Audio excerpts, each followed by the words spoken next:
其实庙会庆典释放鞭炮造成的意外时有所闻，所以新北市消防局就建议了，改为无炮竹绕境，他们会免费的赠送鞭炮声的 CD， 然后搭配烟雾机来制造白烟，模拟在真实放鞭炮的状况。不但环保安全，比起传统庙会也便宜，因为一般来说呢，一场鞭炮大约花费是20万，但如果用烟雾机的话，5000元就能搞定。庙方大阵仗，庆神回家，现场鞭炮声四起，烟雾弥漫，营造传统庙会气氛。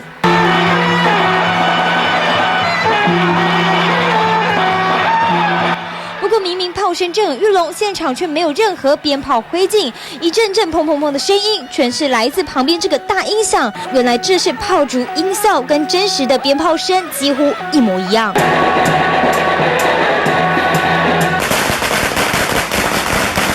只有声音还不够，另外有2台 MIT 的烟雾机，不停制造白烟，模拟鞭炮点燃炸开后的灰烟，让放鞭炮的感觉更真实。有较袂吵啊，但是呢，无甲注意嘛，无感觉，蛮真实效果的，觉得这样蛮好的啊，至少制造一些就是那个什么烟炮。远远看还真的很难发现庙会现场热闹的鞭炮声隆起给。新北市消防局针对庙会推广无炮竹绕境，免费赠送炮竹 CD。